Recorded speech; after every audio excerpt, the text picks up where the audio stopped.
2023-2024 वार्षिक परीक्षा की तैयारी करने वाले जितने भी मेरे प्यारे विद्यार्थी कक्षा 9 के छात्र हैं, आज के इस वीडियो में मैं आपके लिए लेकर के आ चुका हूं वार्षिक परीक्षा 2023-2024 के लिए हिंदी विषय का मॉडल पेपर। जी हां मेरे प्यारे बच्चों, आज के इस वीडियो में मैं आपको बताऊंगा कि किस तरीके का पेपर आएगा हिंदी विषय का 2023-2024 की वार्षिक परीक्षा में, और साथ ही साथ बताऊंगा किस तरीके के प्रश्न आपसे पूछे जाएंगे। और मैं आपसे निवेदन करना चाहता हूं कि इसके पहले भी मैंने हिंदी विषय का जो मॉडल पेपर है उसकी वीडियो प्रोवाइड कराई है, यानी मैं आपको क्रमवार से कई मॉडल पेपर प्रोवाइड कराऊंगा हिंदी विषय के और सामाजिक विज्ञान विषय के। तो आपसे निवेदन है कि आप लोग चैनल को जरूर सब्सक्राइब कर लो, अपने प्यारे प्यारे कमेंट भी करते रहो, वीडियो को लाइक कर दो, शेयर कर दो अपने सभी इष्ट मित्रों में। 2023-24 बोर्ड परीक्षा की बेहतर तैयारी करने के लिए आप चैनल के साथ जरूर जुड़ें। तो जैसा कि यहाँ पर आप सभी लोग ध्यान दीजिएगा मेरे प्यारे बच्चों, हिंदी विषय का मॉडल पेपर है यह, और इन प्रश्नों को यदि आप तैयार कर लेते हो तो आपकी बोर्ड परीक्षा यानी वार्षिक परीक्षा 2024 में यहाँ से 100% प्रश्न पूछे जाएंगे। और मैं आज के इस वीडियो में इस मॉडल पेपर को पूरा सॉल्व भी कराऊंगा। जी हाँ मेरे प्यारे बच्चों, पूरा सॉल्व भी कराऊंगा, और साथ ही साथ मैं आपको बताऊंगा एक प्रश्न से जो भी और प्रश्न बनने वाले हैं उनका भी आंसर बताता चलूंगा। तो वीडियो काफी ज्यादा इंपॉर्टेंट है आप सभी के लिए, तो आप सभी लोग वीडियो को जरूर शेयर कर देना, लाइक कर देना और वीडियो के अंत तक बने रहना। तो मेरे प्यारे बच्चों, जैसा कि आप सभी जानते हैं 3 घंटे 15 मिनट का समय रहेगा, पूर्णांक पेपर का 70 अंकों का रहेगा। और यहाँ आप सभी लोग ध्यान दीजिएगा, कुछ सामान्य से निर्देश दिए गए हैं। जैसे कि पहला निर्देश क्या है मेरे प्यारे बच्चों, प्रारंभ के 15 मिनट परीक्षार्थियों को प्रश्न पत्र पढ़ने के लिए निर्धारित हैं। दूसरा है यहाँ पर प्रश्न पत्र 2 खंड में विभाजित है, खंड आ और खंड बा। खंड आ में जो होंगे 20 अंक के बहुविकल्पी प्रश्न दिए गए हैं। मैंने आपको बताया भी है कि 20 बहुविकल्पी प्रश्न आएंगे जिनका आंसर आपको कहाँ फिल करना होगा, OMR शीट में फिल करना होगा। और यदि आप OMR शीट से रिलेटेड यानी OMR शीट भरने का तरीका सीखना चाहते हैं तो आप कमेंट कीजिए, मैं वीडियो प्रोवाइड करा दूंगा आप सभी को। और इसके बाद खंड बा में 50 अंक के वर्णनात्मक प्रश्न दिए गए हैं और प्रत्येक प्रश्न के सम्मुख निर्धारित अंक भी अंकित हैं। मेरे प्यारे बच्चों, खंड बा में 50 नंबर के वर्णनात्मक प्रश्न आएंगे जिनका आंसर आपको क्या करना है, अपनी कॉपी पर लिखना है। और जो 20 बहुविकल्पी प्रश्न आएंगे प्रत्येक प्रश्न 1 अंक का होगा, यानी यहाँ पर आप ध्यान दीजिएगा 20 नंबर के बहुविकल्पी प्रश्न होंगे। आंसर इनका कहाँ फिल करना है, OMR शीट में फिल करना है। और खंड आ, यहाँ आप ध्यान दीजिएगा 20 अंकों का पूर्णांक रहेगा इसका, खंड आ का। और मेरे प्यारे बच्चों, ये सभी प्रश्न वेरी इंपॉर्टेंट हैं, इन्हें आप जरूर तैयार कर लेना। पहला प्रश्न कह रहा है मेरे प्यारे बच्चों, यहाँ पर आप सभी लोग ध्यान दीजिएगा, सीमा रेखा एकांकी के रचनाकार हैं। यहाँ पर विकल्प इस प्रकार से हैं, पहला है विष्णु प्रभाकर, दूसरा है उदय शंकर भट्ट, तीसरा है राम कुमार वर्मा और चौथा है सेठ गोविंद दास। तो सीमा रेखा एकांकी के रचनाकार कौन है, लेखक कौन है, विष्णु प्रभाकर जी हैं। यहाँ पर पहला वाला ऑप्शन क्या हो जाएगा, सही हो जाएगा। इसके बाद मेरे प्यारे बच्चों अगला प्रश्न वेरी वेरी इंपॉर्टेंट, नए मेहमान एकांकी के रचनाकार कौन हैं। पहला विकल्प दिया गया है राम कुमार वर्मा, दूसरा विकल्प है उदय शंकर भट्ट, तीसरा विकल्प है सेठ गोविंद दास और चौथा विकल्प है विष्णु प्रभाकर। तो नए मेहमान एकांकी के रचनाकार कौन है, दिए गए विकल्पों में से राइट आंसर क्या हो जाएगा, नए मेहमान एकांकी के लेखक हैं उदय शंकर भट्ट। कौन मेरे प्यारे बच्चों, उदय शंकर भट्ट जी हैं। अगला प्रश्न संख्या 3 कह रहा है, वीर गाथा काल के कवि हैं? दिए गए विकल्पों में से कौन से कवि हैं जो वीर गाथा काल के कवि हैं? पहला विकल्प है सूरदास, दूसरा विकल्प है चंद बरदाई, तीसरा विकल्प है भूषण यानी महाकवि भूषण और चौथा विकल्प है केशवदास। तो मैं आपको बता दूं कि सूरदास किस काल के कवि हैं? भक्ति काल के कवि हैं। और भूषण रीतिकाल के कवि हैं, केशवदास भी रीतिकाल के कवि हैं। लेकिन जो चंद्र बरदाई जी हैं ये भक्ति काल के कवि नहीं हैं, ना ही रीतिकाल के हैं, ये वीर गाथा काल के कवि हैं। और मेरे प्यारे बच्चों, इनकी प्रसिद्ध रचना मैं आपको बता देना चाहता हूँ। पृथ्वीराज रासो चंद बरदाई जी की प्रसिद्ध रचना है, जो कई बार बोर्ड परीक्षाओं में प्रश्न बना है कि पृथ्वीराज रासो के रचनाकार कौन हैं? चंद बरदाई जी हैं। तो यहाँ पर राइट आंसर क्या होगा? वीरगाथा काल के कवि कौन हैं? चंद बरदाई जी हैं। अगला प्रश्न मेरे प्यारे बच्चों, और आप सभी लोग वीडियो को शेयर जरूर कर देना। कह रहा है प्रश्न यहाँ पर, हरिश्चंद्र को भारतेंदु की पदवी से सुशोभित किया गया। कब सुशोभित किया गया भारतेंदु हरिश्चंद्र जी को? भारतेंदु की पदवी से, यानी पहले इनका नाम क्या था? हरिश्चंद्र था, और इसके बाद जब इन्हें भारतेंदु की पदवी से सुशोभित किया गया तब इनका नाम क्या पड़ गया? भारतेंदु हरिश्चंद्र हो गया। तो ऐसा कब हुआ? सन, विकल्प कुछ इस प्रकार से मेरे प्यारे बच्चों, सन 1860 में, दूसरा विकल्प है सन 1865 में, तीसरा है सन 1875 में और चौथा है सन 1880 में।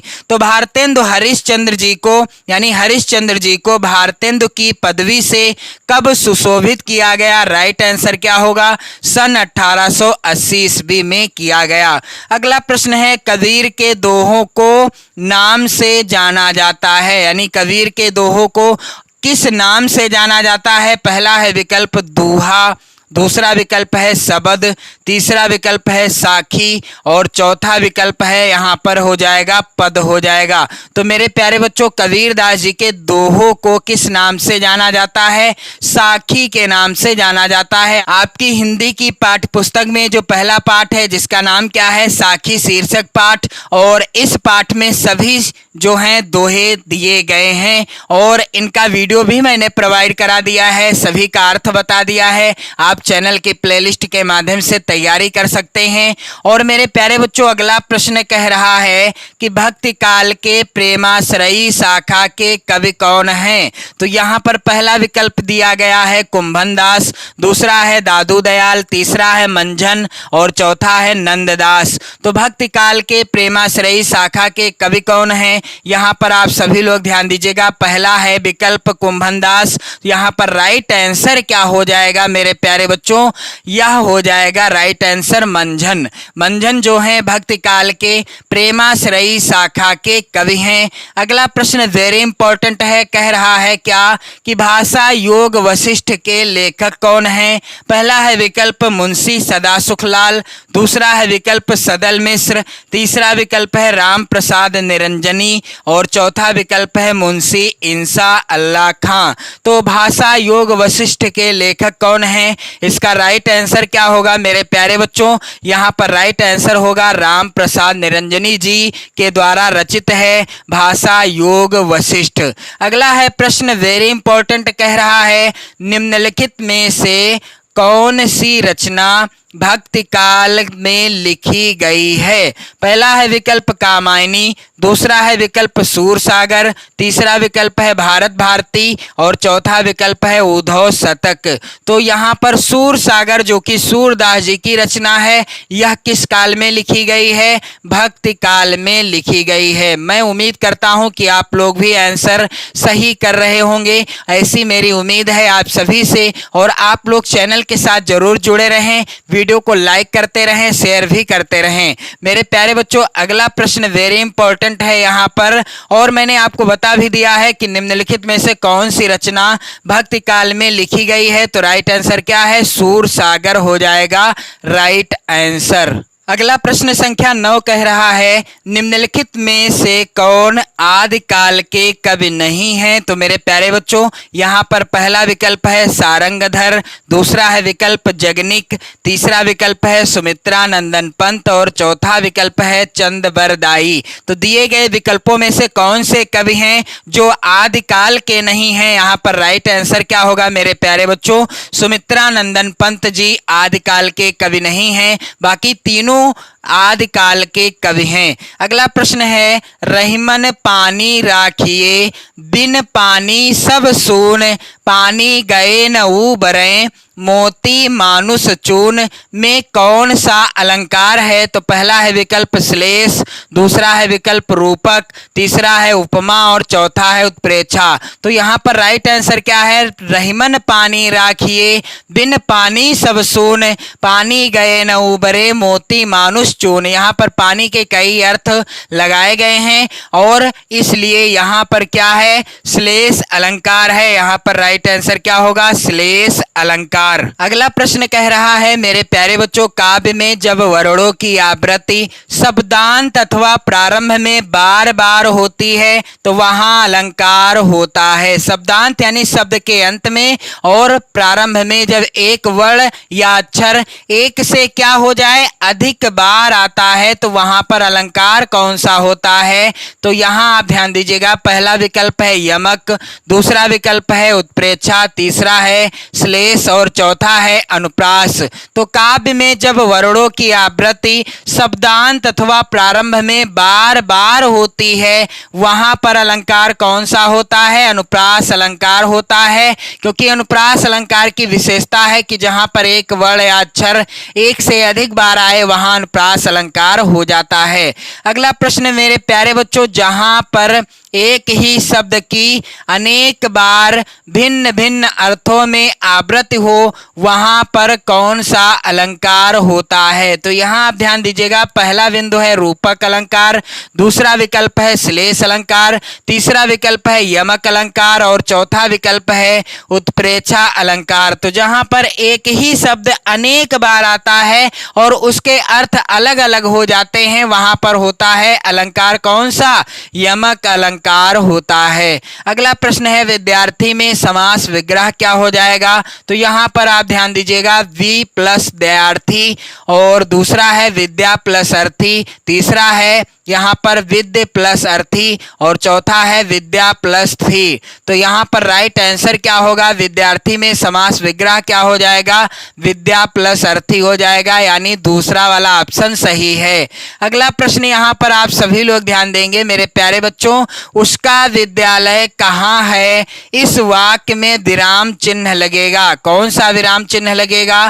पहला है विकल्प प्रश्नवाचक, दूसरा है पूर्ण विराम, तीसरा है अल्प विराम और चौथा है योजक। तो उसका विद्यालय कहाँ है? यहाँ पर क्या हो रहा है? कोई प्रश्न पूछ रहा है, इसलिए यहाँ पर कौन सा विराम चिन्ह लगेगा? तो यहाँ पर प्रश्नवाचक लगेगा, यानी प्रश्नवाचक प्रश्न सूचक विराम चिन्ह लगेगा। तो यहाँ पर आप ध्यान दीजिएगा, अगला प्रश्न, मयूर का तद्भव रूप क्या है? पहला है विकल्प मोर, दूसरा है विकल्प मृग, तीसरा विकल्प है काट और चौथा विकल्प है टिक। तो मयूर का तद्भव रूप क्या हो जाएगा? मोर हो जाएगा, आप सभी जानते हैं। अगला प्रश्न वेरी इंपॉर्टेंट है, कह रहा है दुर्भाग्य का विलोम क्या है? सौभाग्य होगा, अभाग्य होगा, कुभाग्य होगा या भाग्य होगा? तो दुर्भाग्य का विलोम क्या होगा? सौभाग्य होगा और सौभाग्य का विलोम क्या होगा? दुर्भाग्य होगा। एक दूसरे को विपरीत कर दीजिए, आपसे कई प्रश्न बन पाएंगे। अगला प्रश्न यहाँ पर है, ग्रह सदन गेह किसके पर्यायवाची हैं? तो यहाँ पर आप सभी लोग ध्यान दीजिएगा, पहला विकल्प है रात के, दूसरा है विकल्प खेल के, तीसरा है नाग के और चौथा है घर के। तो ग्रह सदन और गेह ये सब किसके पर्यायवाची हैं? ये सब घर के पर्यायवाची हैं। और मेरे प्यारे बच्चों आप सभी लोग ध्यान दीजिएगा, अगला प्रश्न है, परमौषधि में संधि कौन सी है? तो यहाँ पर आप ध्यान दीजिएगा, पहला है विकल्प गुण संधि और दूसरा है वृद्धि संधि। तो राइट आंसर मैं बताता चलूं कि परमौषधि में कौन सी संधि है? वृद्धि संधि है। प्रश्न संख्या 20 है यहाँ पर मेरे प्यारे बच्चों, चतुर्थी विभक्ति है। राइट आंसर क्या होगा? पहला विकल्प है कर्म कारक, दूसरा विकल्प है करण कारक और तीसरा विकल्प है संप्रदान कारक, चौथा विकल्प है अधिकरण। तो चतुर्थी विभक्ति है यहाँ पर। राइट आंसर क्या होगा? संप्रदान कारक हो जाएगा सही उत्तर। इसके बाद मेरे प्यारे बच्चों खंड बा, जो कि पहला प्रश्न यहाँ पर आप ध्यान दीजिएगा, खंड बा आएगा 50 नंबर का और यहाँ से आपको प्रश्नों का उत्तर अपनी उत्तर पुस्तिका पर लिखना होगा और 20 प्रश्नों का आंसर आपको OMR शीट में फिल करना होगा। मैंने आपको कई बार बताया है। और मेरे प्यारे बच्चों यहाँ पर आप सभी लोग ध्यान दीजिएगा, पहला गद्यांश है 3-4 मास में उसके स्नग्ध रोवें, झब्बेदार पूंछ और चंचल चमकीली आंखें सबको विस्मित करने लगी। तो यहाँ पर आप सभी लोग ध्यान दीजिएगा, इसके नीचे दिए गए हैं 3 प्रश्न। पहला है उपयुक्त गद्यांश का पाठ तथा लेखक का नाम बताइए और दूसरा है रेखांकित गद्यांश की व्याख्या कीजिए, तीसरा है गिल्लू की आंखें कैसी थी। तो मैं आपको बता देना चाहता हूं कि यह किस पाठ से गद्यांश लिया गया है? गिल्लू नामक पाठ से लिया गया है और रचनाकार कौन है? महादेवी वर्मा जी हैं। गिल्लू नामक पाठ की रचयिता कौन है? महादेवी वर्मा जी हैं।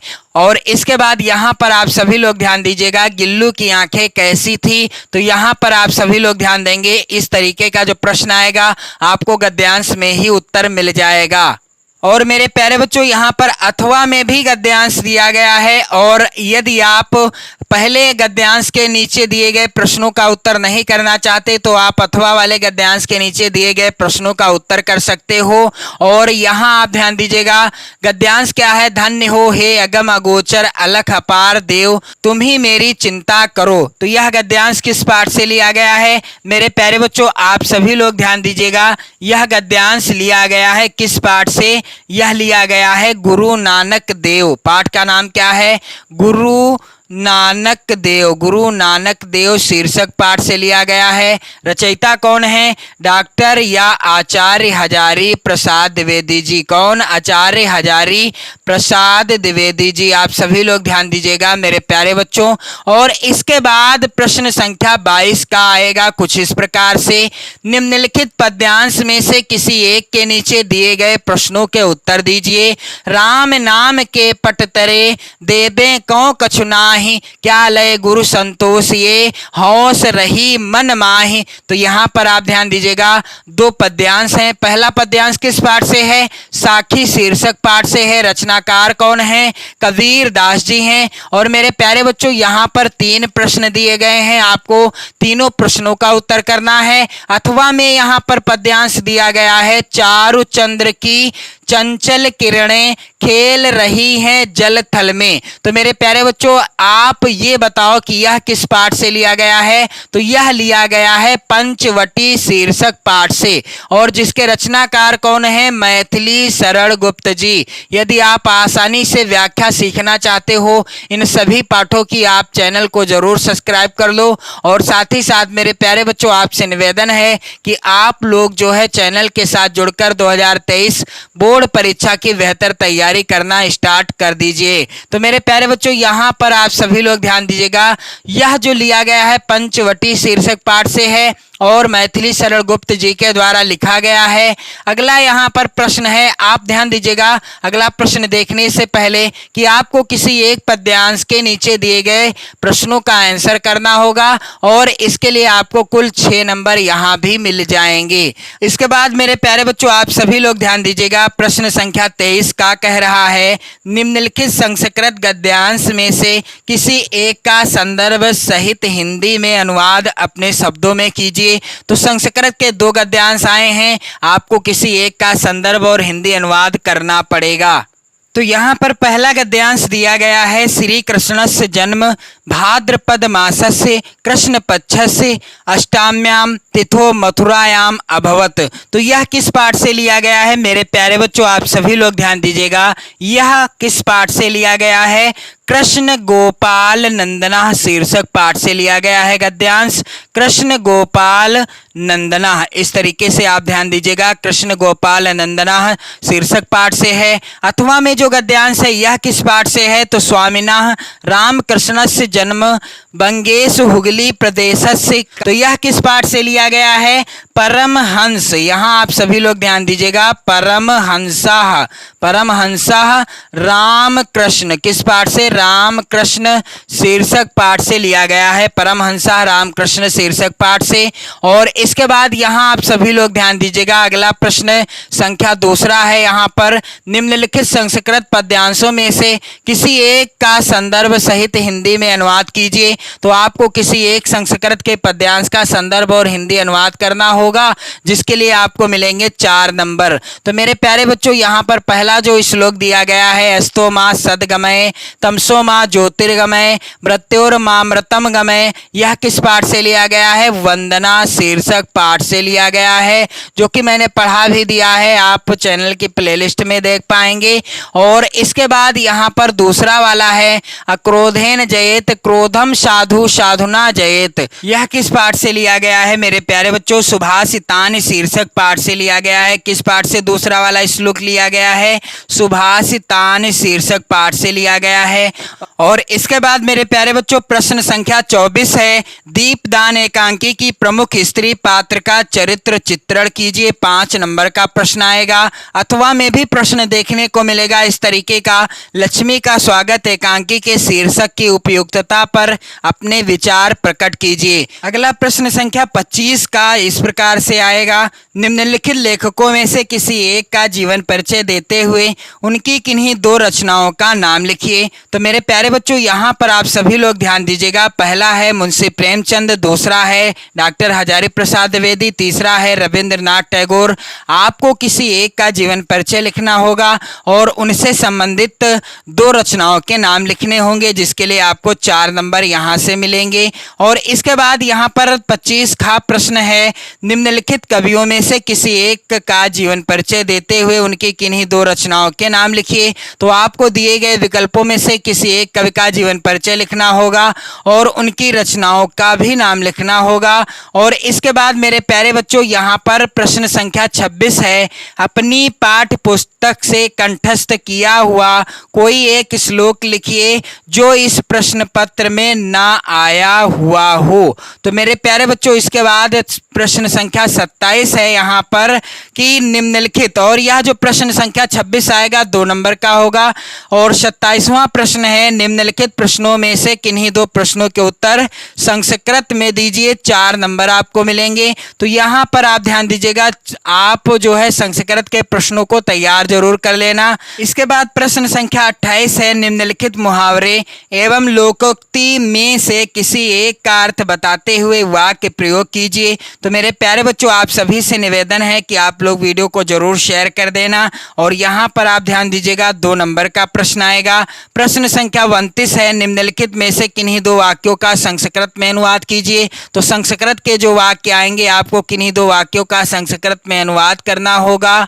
इसके बाद मेरे प्यारे बच्चों, प्रश्न संख्या 30 इस प्रकार से आएगा, अस्वस्थ होने के कारण अवकाश के लिए प्रधानाचार्य को कैसे सूचित करेंगे। अथवा प्रधानाचार्य को पत्र जिसमें आकस्मिक अवकाश हेतु एक प्रार्थना पत्र लिखिए जिसमें 2 दिन का अवकाश मांगा गया हो। तो मेरे प्यारे बच्चों, आप लोग वीडियो को जरूर शेयर कर दें। और 5 नंबर का प्रश्न आएगा। आज के इस वीडियो में मैंने आपको हिंदी विषय का मॉडल पेपर प्रोवाइड करा दिया है, पूरा सॉल्व भी करा दिया है। आप वीडियो को शेयर कर दें, लाइक कर दें। पढ़ते रहें, मस्त रहें, स्वस्थ रहें।